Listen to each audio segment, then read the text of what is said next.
Ang kwento natin ngayong araw ay tungkol sa babaeng naaabot na ang kanyang mga pangarap, ngunit ito'y nagwakas dahil sa lalaking kanyang minahal na tunay. Bago tayo magsimula ay huwag kalimutang mag-like at pindutin ng subscribe button at notification bell para maging updated kayo sa bago nating Tagalog True Crime Stories. Si Valentina Tres Palacios ay ipinanganak noong December 16, 2001. Noong bata pa ay naghiwalay ang kanyang mga magulang at silang magkakapatid ay nanatili sa poder ng kanilang ina. Mag-isang itinaguyod ng kanilang ina ang 4 na anak, nagsumikap itong pagsabay-sabayin ang 2 hanggang 3 trabaho para lang mabigyan sila ng maayos na buhay. Malaki ang naging impluwensya ng kasipagan at dedikasyon ng ina sa anak nitong si Valentina. Nang maging teenager, nahilig si Valentina sa musika at clubbing. 15 years old ito nang unang pumasok sa isang club at pagtungtong ng 17 years old ay nakilala niya si Pablo Silva. Siya ang nagpasok kay Valentina sa mundo ng pagdi-DJ.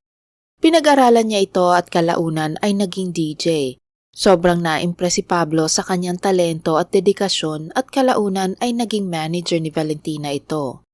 Dahil sa mga koneksyon ni Pablo sa entertainment industry, natulungan nito si Valentina sa kanyang pinakaunang professional bookings hanggang sa makapagtrabaho na ito sa iba't ibang club sa siyudad ng Bogota. Ngunit bukod sa pagiging business partners, hindi nagtagal ay naging magkarelasyon sina Valentina at Pablo. Pero makalipas ang 3 taon, naghiwalay rin ng 2. Gayunpaman walang nagbago sa kanilang professional relationship dahil nanatili pa rin si Pablo bilang manager nito. Makalipas ang ilang taon, unti-unting namayagpag ang career ni Valentina. Dahil sa angkin nitong karisma at talento, naging isa ito sa mga top DJ sa Colombia hanggang sa makuha na rin ito ang atensyon ng international organizers sa ibang bansa gaya ng Chile, Mexico at Brazil. Bukod sa pagdi-DJ, pinasok din ni Valentina ang pagmumodel kung saan mas maraming oportunidad ang nagbukas para sa kanya. Hindi lamang dumami ang kanyang fans, kundi lumaki rin ang kinikita niya. Sa kabila ng tinatamasang tagumpay, hindi niya nalimutan ang kanyang pamilya. Binigyan niya ang kanyang ina at mga kapatid ng magandang buhay at kinastusan ang kanilang mga pangangailangan at luho. Noong 2022 nakilala ng 21 years old na si Valentina sa dating app na Tinder ang 36 years old na si John Polos. Si John ay isang investor na nagmula sa Texas. Sa kabila ng malaking agwat sa edad at magkaibang lengguwahe, mabilis na nabuo ang koneksyon ng dalawa sa isa't isa. Mula noon ay halos araw-araw nang magkausap sina Valentina at John. Makalipas lamang ang ilang araw na pag-uusap sa chat, nagpasyang mga ito na magkita ng personal sa Mexico. Sa kanilang unang pagtatagpo, naging positibo naman ang impresyon nila sa isa't isa. Lalong nabighani si John sa ganda at karisma ni Valentina sa personal, kahit pa mas bata ito ng 15 years.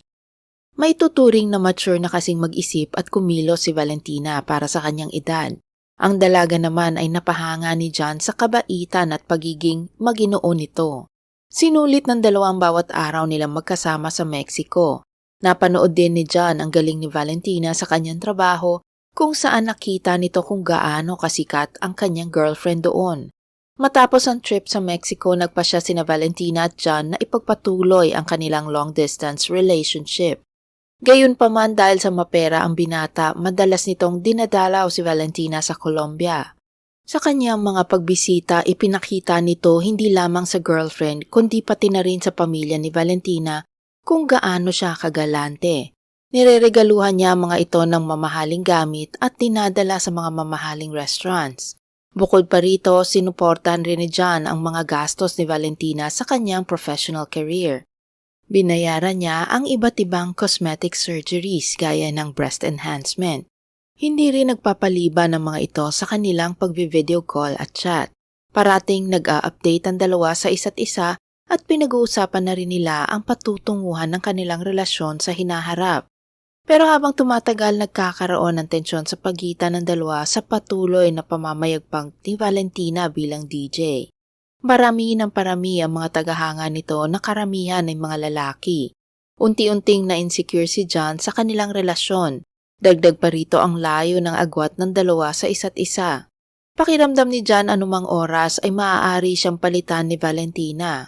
Batid nito na bata pa si Valentina at maganda kaya naman ganoon na lamang ang pag-aalala nito. Sa paglipas ng mga buwan naging possessive si John, humihingi na ito ng video sa tuwing may pupuntahan na event ang girlfriend at kapag makikita nitong may ibang lalaki sa paligid ay nagagalit si John kahit na parte ito ng trabaho ni Valentina. Akala ni Valentina at ng pamilya niya na bunga lamang ito ng takot ni John na mawala ang dalaga sa kanya dahil mahal na mahal niya ito. Ngunit lingid sa kaalaman nila ang 36 years old na Amerikano ay pamilyado na. Ang alam noon ni Valentina ay single ito. Ang totoo meron na itong 3 anak at kakahiwalay pa lang sa asawa na si Ashley. Masalimuot ang diborsyo ng dating mag-asawa dahil labis silang naapektuhan at nahirapan na magkaroon ng cancer ang isa nilang anak. Ayon kay Ashley mula noon unti-unting naging agresibo si John hanggang sasaktan na siya nito. Kaya nagpa siya si Ashley makipaghiwalay sa mister subalit bago maayos ang diborsyo inilipat lahat ni John ang kanilang pera at ari-arian sa isang offshore trust. Ni isang kusing ay walang tinira si John sa kanyang pamilya. Tumanggi rin itong magbigay ng financial support sa kanyang mga anak. Lahat ng impormasyong ito tungkol sa nakaraan ni John ay hindi alam ni Valentina. Dahil ang ipinapakita lamang ni John ay siya'y isang matagumpay at mapagbigay na kasintahan. Ngunit unti-unting nasasakal si Valentina sa labis na paghihigpit ni John dahil nalaman ng dalaga na kumuha pa ito ng isang private detective upang manmanan ang bawat kilos niya. Mula noon ay nawala na ito ng tiwala kay John dahil sa mga walang saysay nitong akusasyon. Maging ang pamilya nito na dating botong-boto kay John ay unti-unting nakaramdam ng pangamba para kay Valentina. Noong December 2022, nagpasya si Valentina na makipaghiwalay na kay John. Ngunit hindi pumayag ang Amerikano. Ipinaalam nito kay Valentina na lilipat na siya sa Colombia upang patunayan kung gaano ito kaseryoso sa kanya. Isa pa ay nag-alok na ito ng kasal sa dalaga. Dahil sa mga matatamis na salita ni John muling nagkaayos ang dalawa. Noong January 2023, tinupad ni John ang pangako nito. Nilisan niya ang Texas upang magsimula ng bagong buhay kasama ang kanyang fiancé. Masayang nagtagpo muli sina Valentina at John. Nagbonding ang dalawa at nag-inuman. Kinabukasan nagsimula ng maghakot ng mga gamit ang mga ito sa nirentahang apartment ni John. Nag-video call si Valentina sa kanyang pamilya upang ituro sa kanila ang kanyang bagong tirahan. Labis naman ang saya ng mga ito para kay Valentina. Ngunit lingid sa kanilang kaalaman, ito na pala ang huling pagkakataon na makakausap nila si Valentina. Noong January 23, 2023, bandang 7:45 ng gabi, isang tawag ang natanggap ng ina ni Valentina mula sa manager nito na si Pablo Silva. Natagpuan ng araw na yon ang bangkay ni Valentina habang nangangalakal ang isang pulubi. Nakita nito ang isang malaking asul na maleta sa basurahan malapit sa El Dorado International Airport. Sinubukan niya itong buhatin ngunit dahil sa bigat nito ay nagpasya siyang buksan na lamang iyon doon. Selyado ang bagahe ng packing tape. Nang mabuksan, nakita niya ang isang puting garbage bag na may mga bakas ng dugo. Sa takot, agad na tumawag sa pulis ang pulubi.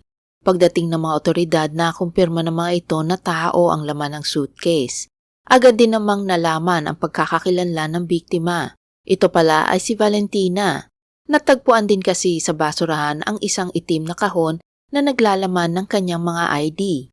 Sa autopsy report nalaman na si Valentina ay namatay mula sa blunt force trauma o pagpukpok gamit ang isang bagay. Makikita ang mga pasa sa mukha, braso at bibig. May marka din ng pananakal at pasa sa leeg. Makikita dito ang tindi ng sakit at paghihirap na sinapit ng biktima sa mga kamay ng pumatay sa kanya. Nakasuot pa ito ng nightgown kaya naman pinaniniwalaang inatake ito habang natutulog o bago matulog. Samantala natagpuan rin sa kahon ng cellphone ni Valentina. Nang suriin ito nakita nila ang sunod-sunod na missed call mula sa manager na si Pablo. Dito na nila nalaman na isang buong araw niyang hindi makontak si Valentina na hindi karaniwang nangyayari. Base sa mga impormasyong ibinigay nito, agad na pinawalang sala si Pablo bilang suspect. Sa halip itinuro niya si John. Inimbestigahan ng mga pulis ang apartment na planong lipatan ng magkasintahan. Hiningi ng mga ito ang CCTV footage ng nasabing building at hindi nabigo ang mga ito sa kritikal na impormasyon na kanilang nakalap bago matagpuan ang katawan ni Valentina. Nahagip ng video si John papasok ng apartment bitbit ang isang asul na maleta na tila wala itong laman dahil madali niya itong itinulak papasok ng kwarto. Maya-maya pa ay makikita rin si Valentina. Kasunod nito, ilang beses pang nakuhanan ng dalawa na labas-masok sa apartment. Noong January 21, isang araw bago matagpuan ang bangkay ni Valentina, nakita naman ito kasama si John sa isa sa mga gig nito. Nahagip ang magkasintahan na magkahawak ng kamay papasok sa isang club. May pagkakataon din na sinamahan ni John si Valentina sa kanyang DJ booth. Nasaksihan nito ng harapan ang atensyong nakukuha ni Valentina mula sa kanyang mga fans at kaibigan. Pagkatapos noon ay nakuhanan ng dalawa na pauwi na. Makalipas ang ilang oras nakuhanan muli si John palabas ng apartment na mag-isa at dala ang isang asul na maleta. Ngunit sa oras na iyon hindi na niya ito hinihila. Sa halip ay sakay na ito ng isang trolley. Sa isa pang footage na nakuha naman sa car park, mapupuna na nagmasid muna si John sa paligid bago nito tuluyang isinakay sa likod ng kotse. Ang maleta na noon ay balot ng puting tela. Halatang mabigat ito at nahirapan si John na buhatin ang bagahe. Mabilis na kumalat ang balita at agad na inalerto ang publiko sa prime suspect na si John Poulos. Nalaman na nag-book ng flight si John papuntang Brazil at meron din siyang flight papuntang Turkey. Malinaw na gusto niyang linlangin at ilito ang mga otoridad para hindi siya matunton. Ngunit makalipas lamang ang 3 araw nahuli si John sa Panama Airport kung saan nakatakda na itong lumipad patungong Istanbul, Turkey.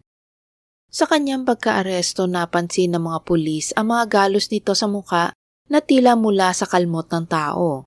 Nalaman ng mga otoridad na metikulosong plinano ni John ang kanyang pagtakas. Kaya pala papunta ito ng Istanbul ay babiyahe kasi siya patungong Montenegro. Ito ay isang European country na walang extradition treaty sa Colombia o US. Nangangahulugan na kung makarating ito roon, mahihirapan ang mga otoridad na madakip siya. Ipinaliwanag naman ni John na nagtangka siyang umalis ng bansa dahil tinatakasan niya ang isang drug syndicate na pumatay daw kay Valentina.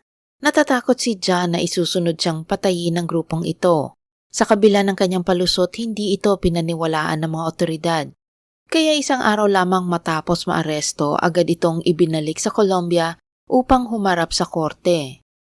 Nagtagal ang paglilitis. Laging dinadahilan ng depensa ang language barrier dahil sa hindi daw naiintindihan ni John ang lengguwahe na ginagamit sa korte. Sa mga panahong iyong naungkat ang personal na buhay ni John, nalaman na madalas itong gumagastos sa mga adult websites at ang libo-libong pera na iyon ay ang pera nila ng dating asawa na tinakas niya at inilabas sa Amerika. Ilang beses namang nagbago ng statement si John ukol sa nangyari. Sa huli ay sinabi nito na aksidenteng namatay si Valentina nang masakal ito ng zip tie na ginamit nila habang nagtatalik. Nang mawala ng malay ang dalaga, pilit daw niya itong ginigising ngunit hindi na ito tuminag. Nang makitang maputla na ang kulay nito, nakutuban na si John na may nangyari ng masama kay Valentina.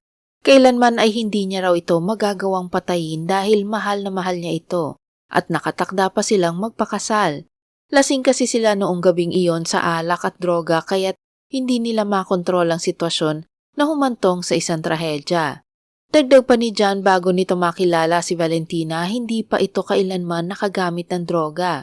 Dahil sa kombinasyon nito at ng alak, hindi na maalala ni John ang buong pangyayari. Nang mahimasmasan ay nagpanik siya kaya't inilagay niya ang katawan ni Valentina sa maleta at itinapon sa basurahan.